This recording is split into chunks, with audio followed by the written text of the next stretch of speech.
సమాచారం తెలుసుకునే ప్రయత్నం చేద్దాం. మా తెలంగాణ ఇన్పుట్ ఎడిటర్ కళ్యాణ్ మనకు అందుకున్నారు. కళ్యాణ్, ఢిల్లీ లిక్కర్ పాలసీ కేసులో కేజ్రీవాల్ కి బెయిల్ అయితే మంజూరైంది. ఇది ఒక బిగ్ రిలీఫ్ గా చెప్పొచ్చు, ఎందుకంటే రాబోయేది ఎన్నికల సీజన్. అప్డేట్స్ ఏంటి? ఇది కేజ్రీవాల్ ఒక big relief. Aam Aadmi party target గానే ఈ లిక్కర్ స్కామ్ అనేది వెలుగులోకి వచ్చింది. ఆమ్ ఆద్మీ పార్టీని డ్యామేజ్ చేయడానికి దీని వెనుక రాజకీయం జరిగింది, బీజేపీ రాజకీయం అంటూ కూడా చాలా విమర్శలు చాలా రోజులుగా వస్తున్నాయి. మొత్తానికి ఈ రోజు కేజ్రీవాల్ కి దాదాపు 5.5 నెలలు ఆయన జైల్లో ఉన్నారు. ఢిల్లీ ముఖ్యమంత్రి హోదాలో జైల్లో ఉన్నారు ఆయన ఈ రోజు రిలీజ్ అవుతున్నారు. బిగ్ రిలీఫ్ వచ్చింది, బెయిల్ వచ్చింది.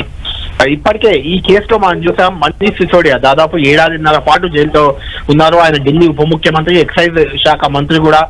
ఆ తర్వాత తెలంగాణ ముఖ్యమంత్రి, గతంలో ముఖ్యమంత్రి, మాజీ ముఖ్యమంత్రి కేసీఆర్ కూతురు కవిత, ఆమె కూడా దాదాపు 150-160 రోజుల తర్వాత జైలు నుంచి బయటకు వచ్చారు బెయిల్ మీద.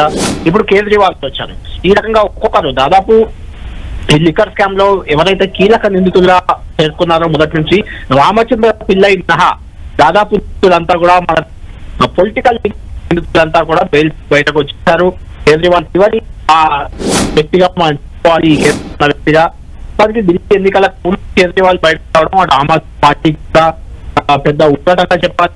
ఢిల్లీ ఎన్నికల ప్రచారంలో చాలా కీలకంగా ఉండబోతున్నారు. ఆమ్ ఆద్మీ పార్టీకి ఫేస్ ఆఫ్ ద పార్టీ వాళ్ళే కాబట్టి ఆయన వాళ్ళకి ఇంపార్టెంట్. అక్కడ ఢిల్లీలో ఉన్న పార్లమెంట్ ఎన్నికల్లో ఆమ్ ఆద్మీ పార్టీ ఏమాత్రం ప్రభావం చూపలేదు. 7 ఎంపీ స్థానాలు కూడా కోల్పోయింది. ఇప్పుడు అసెంబ్లీ ఎన్నికలు కాబట్టి ఖచ్చితంగా అధికారం దక్కితే తప్ప ఇలాంటి కేసులు మరిన్ని వెంటాడే అవకాశం కేజ్రీవాల్ ఉంటుంది. కాబట్టి ఆమ్ ఆద్మీ పార్టీ కూడా ఈ ఎన్నికల్లో లైఫ్ అండ్ డెత్ గా మారాయి.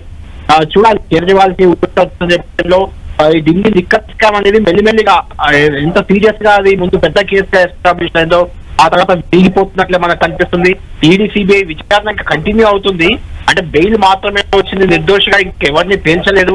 అయినప్పటికీ కొంత కేజ్రీవాల్ లాంటి వ్యక్తి కూడా బయటకు వచ్చిన నేపథ్యంలో ఈ కేసు కొంత విరిగిపోతున్నట్లుగా మనం భావించాల్సి ఉంటుంది. చూడాలి ఇంకే రకమైన సాక్ష్యాలు, ఇంకే రకమైన విచారణని సిబిఐ, ఈడీ ముందు చేపడుతుంది అనేది చూడాలి. ట్రయల్ కోర్టు విచారణకు మాత్రం ఇటు కేజ్రీవాల్ కానీ, అటు కవిత కానీ, మనీష్ సిసోడియా కానీ వీళ్ళంతా హాజరు కావాల్సిన అవసరం ఉంటుంది. కవిత లాగే సేమ్ 10 లక్షల పూచీకత్తుపై కేజ్రీవాల్ ఈ రోజు సాయంత్రం విడుదలయ్యే అవకాశం మనకు కనిపిస్తుంది. ఝాన్సీ.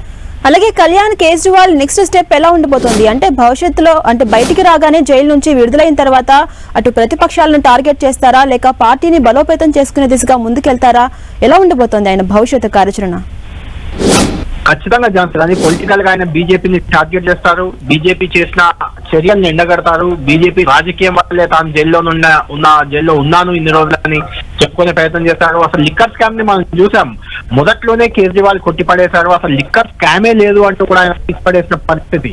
ఎలాంటి స్కామ్ లేదు, ప్రభుత్వ విధానం, ప్రభుత్వం ఎలాంటి లిక్కర్ విధానాన్ని అవలంబించవచ్చు, ఆ రకంగా ప్రభుత్వానికి లాభం వచ్చే విధానాన్ని తాము తీసుకున్నాం తప్పితే ఇక్కడ ఎలాంటి జరగలేదు వాళ్ళు చెప్తున్నారు. కేవలం ఇది రాజకీయ కక్షతో కిందని కేజ్రీవాల్ బెయిల్ గా జాగ్రత్తగా మాట్లాడాల్సి ఉంటుంది. ఏదేమైనా అసెంబ్లీలో కాంగ్రెస్, ఆమ్ ఆద్మీ పార్టీ, ఇండియా కూటమిలో ఉన్నాయి కాబట్టి రెండు బీజేపీని టార్గెట్ చేసుకెళ్లే అవకాశం కనిపిస్తుంది. Right, thank you Kalyan.